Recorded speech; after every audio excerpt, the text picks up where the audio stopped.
ji ak yow nee na moom moo jël la décision mu ramener leen parce que tout simplement yow bokk nga ci ñi yor genre liste boo xamante ni dañuy citer des présumés homosexuels ci loo xamante ni jaaduwul. waaw d'abord maa ngi gërëm ñi ci plateau bi ci taxaw seetlu bi ngeen di def ci lii lëmbee réew mi. Et qui n'est pas seulement une préoccupation exclusive de Jamra, mais de tout un chacun, de tous les pères de famille, les éducateurs et tout ça. Parce que nous avons des enfants à protéger, des enfants dont l'avenir doit être sécurisé.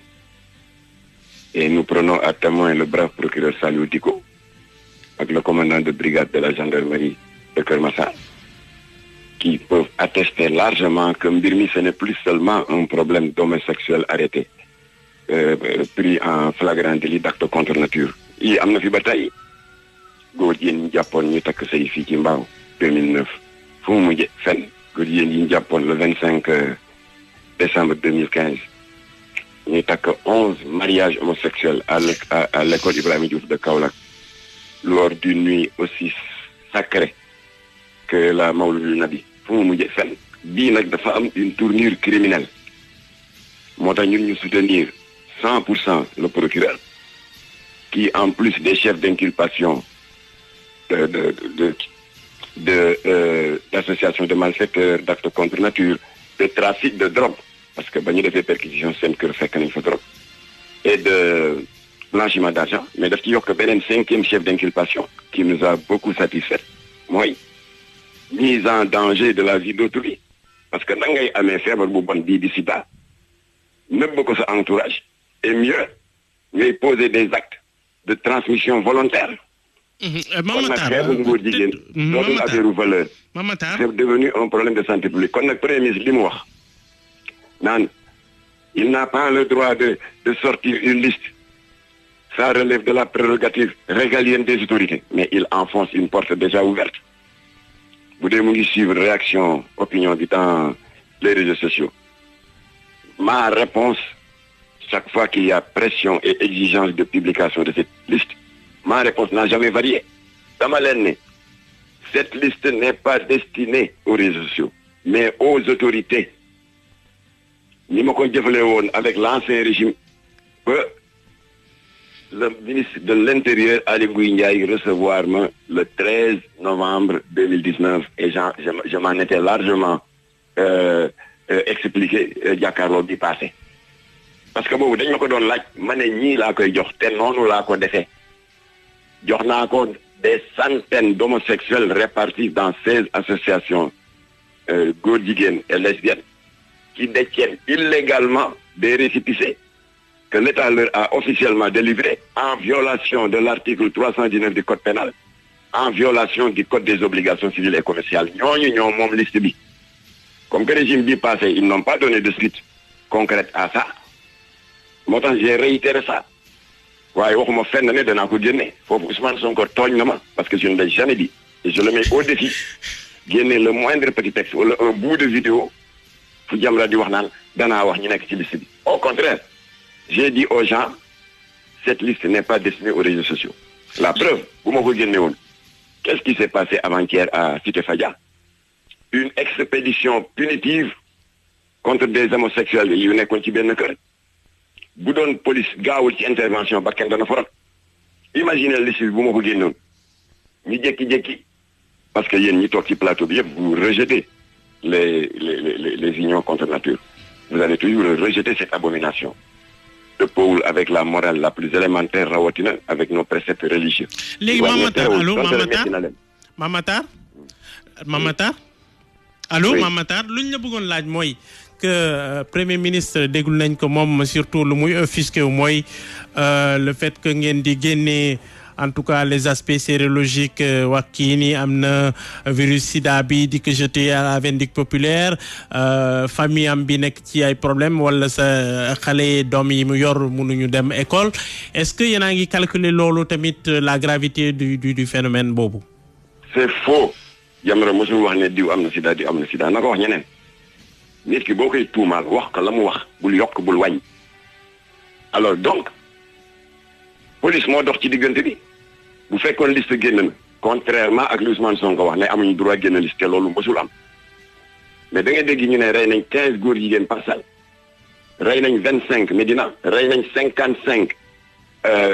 fële Kaolack parce que foofu la mbir mi gën a takkarnaase su boobaa bu yoon jógee parce que yoon fu bakken rot day jóg saytu su boobaa kan la yoon di woo ñama doon laaj liste bi la ñuy woo wala ka génn liste bi di jam rek gars yi dama waaw yow la ñuy woo ma ne waa kon bu leen ma saraxe vous n'aurez pas de liste c'est destiné aux autorités parce que ñun suñu objectif Mame Matar lu ma la bëggoon laaj noo dressé liste boobu foo jëlee tur yooyu noo xamee ni kii góor jigéen la kii lesbienne la et cetera noo defee sa classification boobu. yow booy def réunion de rédaction bu xam nga c'est une tradition parti politique syndicat bu instance supérieure bi di daje balaa ngeen di démarrer seen discussion qu'est-ce que vous faites circuler parmi les présents da ngeen di jënd papier en tête officiel groupe Futurs Médias après ku nekk bind sa tour ne ñëw man fekke naa réunion bi pour bu réunion bi passé ñu jël feuille de présence bi agrafé ko ci procès verbal de réunion bi noonu waaw assemblée générale bu amee Diadji Diouf woote ko en tant que président de l'association góor jigéen AIDS ñu koy wax AIDS numéro de récépissé 15 444 et regroupant 650 membres bu réunion amee ñi présent signé loolu kay l'aveu est la reine des preuves bon bref suñu objectif ba may jox liste bi état le 13 novembre 2019 des centaines de góor jigéen répartis dans 16 associations reconnues de manière illégale et scandaleuse par l'État suñu objectif te bàyyeeguñ ko nag day continuer mooy état na woo tête de liste yi na woo Diadji Diouf ne ko yow yaay jiite association LGBT bi ñu AIDS mu ne waaw mu ne ko récépissé bi dañ leen ko jox de manière nébuleuse anamu mu ne mu ngi nii ñu ne ko indil ñu oo beneen tête de liste Jamil Bangoura moo jiite beneen association góor jigéen bi ñu wax Prudence an sa récépissé mu ne mu ngi nii ñu ne ko indil woo chefu lesbienne yi Ndeye Kébé di jiite association bi ñuy wax joxe ay tour de bien sûr j'ai pas peur de ça. mais justement yow kii di premier ministre nee na je pose juste une question premier ministre nee na ne comprendront pas. oui vous allez terminer ñu ne ko yow an sa liste an sa récépissé mu ne mu ngi nii état jël ko dajale récépissé 16 associations yëpp xotti ko voilà ce qu'on attendait d'Ousmane Sonko ba noppi itam jox ordre ministre de l'Intérieur Bamba Cissé mu jël un arrêté ministériel portant dissolution de toutes les associations góor jigéen ak lesbiennes ndax du yoon foofu laa doon séntu Sonko du moom moo doon wax Macky Sall mooy porter agenda góor jigéen liste yi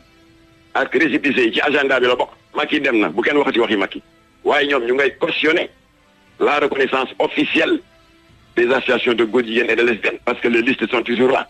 te ku leen laal ñu attaqué ko la preuve il m'a attaqué à l'Assemblée nationale parce que j'ai touché à ça PGA ci agenda bi la bokk Parliamentarian for Global Action muy syndicat wu ay parlement dans le monde qui se sont donnés comme objectif de promouvoir et de protéger les LGBTQ lan la fa Sénégal di wut ci agenda bi la bokk na Sonko wax ci loolu waaye naan on va lui retirer la sécurité ñun ba ñuy xeex ak franc-maçon yi en 1983 ba gagné leen après avoir publié une liste de 25 francs-maçons on n'avait pas de sécurité suñu borom subhanahu wa taala di wax ne man kaana lillahi kaana lahu lahu ku nekkal buur yàlla nekkal la noonu lañ leen xeexee gagné leen ba ñu obtenir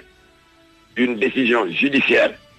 portant fermeture de leur siège satanique di nekk ginnaaw Assemblée nationale voilà kon man feneen laa ko doon séntu. léegi yow Mame Matar est-ce que élément BIP yi ñu waxoon ni ñu ngi ak yow dañ leen retiré nekkatuñu foofu wala ñu ngi foofu pour le moment. man maa leen jëkk remercier parce que moi j'aime pas jouer au Jacques Bauer ñuy garder kër gi. et tout ça premier ministre nee na moom moo leen retiré ah. waaw que ça du ma dugg ci détails yi alors parce que man li ma amaloon solo ci garde rapproché liggéey bi góor jigéen ñi bañoon ma eggali naa ko parce que ba ma koy jox Aly Ngouille Ndiaye 650 la ñu mais 2019 ba 2026 ça fait 9 ans il a dû se passer beaucoup de choses effectivement am na ñu décédé am na ñu tuub parce que am na ñaari góor jigéen yoo xam ne Latif moo leen yóbbu woon ci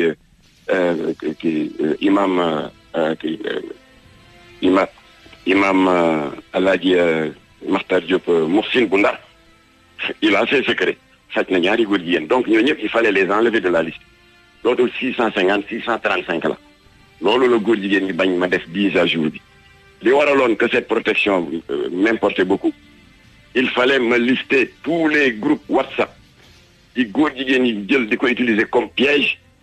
pour sa doom sama doom suñuy jarbaat yi di leen dugal dans ce fléau là yooyu yëpp pare naa ko ba ma ko pare nag je n'avais plus besoin de ces gens de la Bible là que je remercie quand même parce que Mame Seydou Ndour maa ngi koy remercier le directeur général de la police nationale di remercier ki managé woon équipe bi di le lieutenant Mbaye Thiandoum ils ont été formidables et sympathiques seen mission jeex na Jamra li góor jigéen ñi bañoon ma eggali ko egg na tegu na ca loxo ya mu war a tegu moo tax Jamra mu ngi réitérer son soutien total au procureur Saliou Diko et au brave commandant de brigade Abdoul Aziz bu brigade de gendarmerie de Kër Massar sénégalais yi amuñu seen pay il n'y a jamais eu dans l'histoire du Sénégal un scandale LGBT traité avec autant de rigueur. Il y a de grosses figures médiatiques qui sont tombées, des vedettes du showbiz qui sont tombées, de grands financiers, de grandes banques qui sont tombées. Très bien. En français, très rapidement. Oui, Mame Matar, très rapidement, un petit résumé pour nos éditeurs.